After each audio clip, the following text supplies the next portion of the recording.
Bonjour à tous, je fais ici une petite vidéo de méthodologie sur la mise en équation d'un oscillateur mécanique horizontal masse-ressort non amorti, donc c'est-à-dire en l'absence de tout frottement lors du glissement de la masse sur le sol. Donc ici je considère un ressort de constante de raideur K et de longueur à vide L0, L0 que je peux représenter ici sur ma figure si je le souhaite, qui va glisser donc sans frottement sur le sol. Le référentiel d'étude, c'est le référentiel terrestre supposé galiléen. Et donc le système, c'est tout simplement la masse petit m qui est modélisée par un point matériel ici dans cette vidéo. Donc comme d'habitude, dans un exercice de mécanique, on va commencer par faire un bilan des forces. Et donc nous avons comme force qui s'exerce sur la masse M son poids P, la réaction du support puisque la masse touche le sol que je vais noter N ici, et puis la force de rappel élastique exercée par le ressort sur la masse. Donc si je représente mes forces ici, je vais avoir le poids vers le bas, la réaction normale qui va aller vers le haut, et la force de rappel qui, sur mon tracé, évidemment, va aller vers la gauche puisque la longueur du ressort, pour l'instant, est étirée sur mon dessin. Donc pour le poids P, il n'y a pas trop de difficulté, c'est mg. Et la force de rappel, elle s'écrit grâce à la loi de Hooke, moins k L de t moins L0 selon un certain vecteur unitaire U. Donc ça, c'est la loi de Hooke, dont les caractéristiques ne dépendent pour l'instant que du ressort et non pas du repère. On va voir qu'on va fixer un repère dans la suite pour pouvoir faire de la mécanique, mais pour l'instant, je n'ai pas de repère. Donc j'ai deux grandeurs qui interviennent dedans. J'ai L de t. L de t, c'est la longueur du ressort à l'instant t.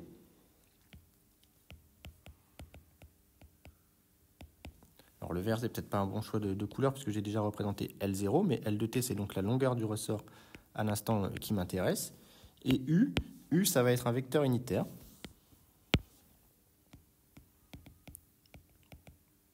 Collinéaire au ressort.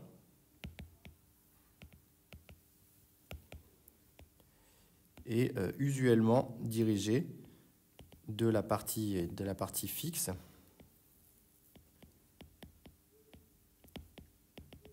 vers la partie mobile du ressort. Donc ici, mon vecteur unitaire U va être finalement comme cela, du support vers le point M. Bon, on peut déjà regarder la position d'équilibre.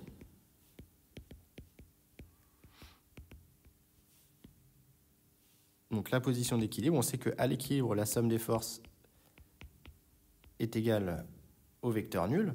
Donc on se retrouve avec P plus N plus la force de rappel qui est égale au vecteur nul. Or, on voit bien sur le tracé de mes forces que la force de rappel est orthogonale à P et à N. Donc forcément, par projection, selon U, eh bien, je me retrouve avec, selon U, la force de rappel uniquement, c'est-à-dire moins K L de T moins L0 ici, est égal à 0, à l'équilibre. Et donc, j'en déduis que la longueur à l'équilibre du ressort, c'est L0. Donc, à partir de là, pour la mise en équation, eh bien, en réalité, on a deux choix de repères possibles. Il faut faire un choix de repère.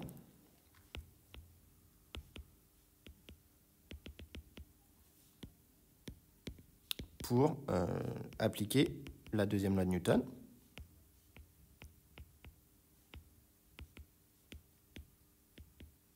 Et donc, on a deux choix de repères possibles. On peut en faire plus que deux, mais bon, on a vraiment deux grands choix de repères classiques. Donc, le premier choix, c'est de prendre l'origine au niveau du mur, au niveau de l'extrémité.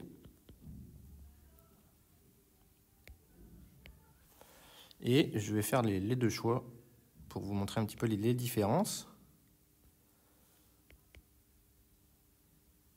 Voilà, donc je représente pour l'instant juste le ressort, le support et la masse.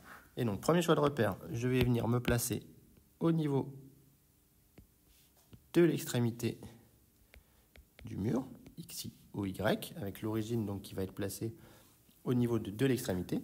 Et deuxième choix de repère, qui est parfois un choix très judicieux, consiste à prendre l'origine au niveau de la position d'équilibre que je viens de calculer de mon ressort. C'est-à-dire que je m'arrange pour que le repère soit décalé par rapport au mur de ELEC. Alors, qu'est-ce que ça va changer? Ça va changer que dans le premier repère que je vous ai proposé, x de t, c'est ici la position de M par rapport au support. Alors qu'ici, le x de t, la coordonnée x de t du point M en coordonnées cartésiennes, c'est uniquement la position de M par rapport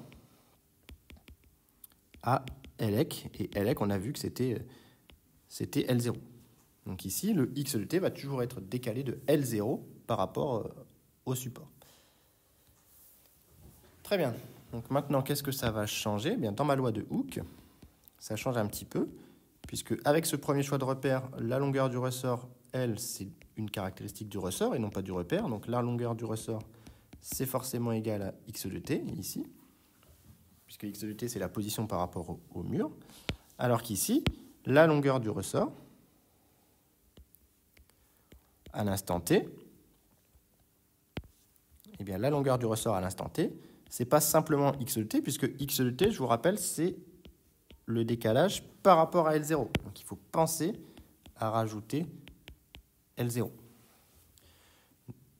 Et donc là où la force de Hooke s'écrit moins K, du coup x moins L0 selon un vecteur unitaire UX à gauche, évidemment on utilise des vecteurs unitaires de la base cartésienne, UX, UY, et ici UX, UY. Et bien ici, dans le deuxième choix de repère, ça nous fait moins K, facteur de L0 plus X moins L0, selon UX, c'est-à-dire moins KX, UX. Alors, pas d'inquiétude, peu importe le repère que vous allez choisir, vous allez obtenir à la fin la même solution X de t. Simplement, voilà, gardez dans votre tête qu'il y a plusieurs choix de repères lorsqu'on étudie un système masse-ressort, et que la force que certains ont tendance à retenir sous la forme moins KX n'est valable que selon un certain choix de repère. Vous voyez que si je change de choix de repère, j'ai une force de rappel qui peut faire également apparaître L0. Donc il faut être très vigilant là-dessus. Et donc maintenant, la mise en équation. On va se contenter d'un seul repère pour la suite, mais on applique la deuxième loi de Newton qui nous dit que la somme des forces est égale à la masse fois l'accélération. Et dans un système de coordonnées cartésiennes, l'accélération ici va s'écrire tout simplement comme la dérivée deuxième de x par rapport au temps selon ux, car le mouvement il est unidimensionnel ici. La masse ne peut que se déplacer sur l'axe OX. Elle ne peut pas sortir de cet axe. Et donc, je vais prendre par exemple le repère 1.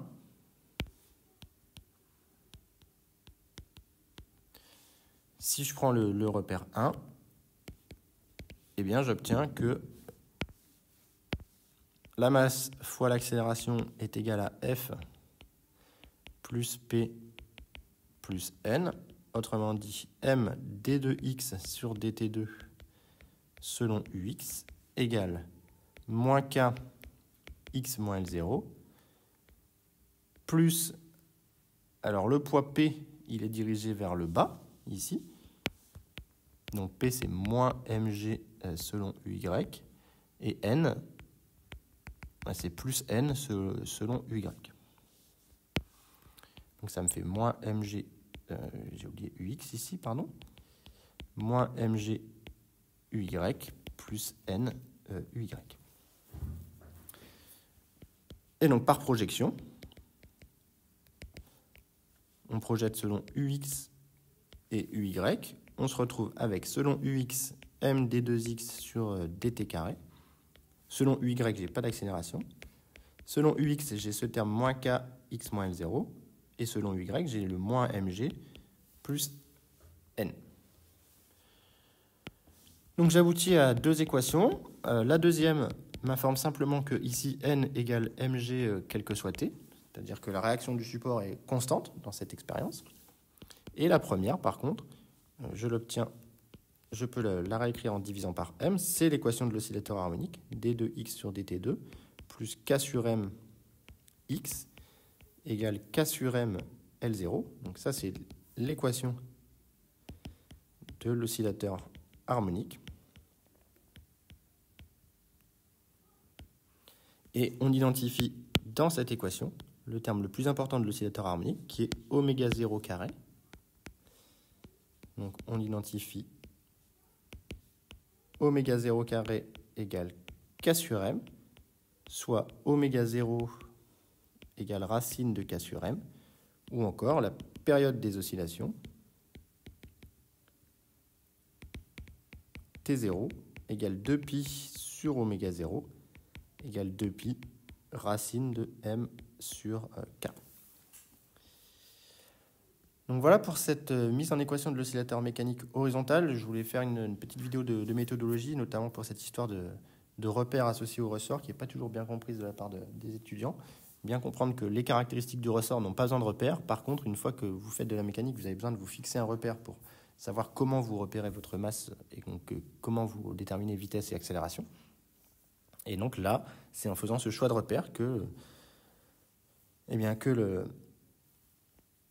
l'équation différentielle apparaît. Et donc les deux choix de repère conduisent à une équation différentielle différente, mais à une solution x de t, encore une fois, qui est nécessairement la même une fois qu'on a fait les calculs. Donc voilà pour cette vidéo, j'espère que ça vous a plu, et s'il y a des questions, mettez-les en commentaire.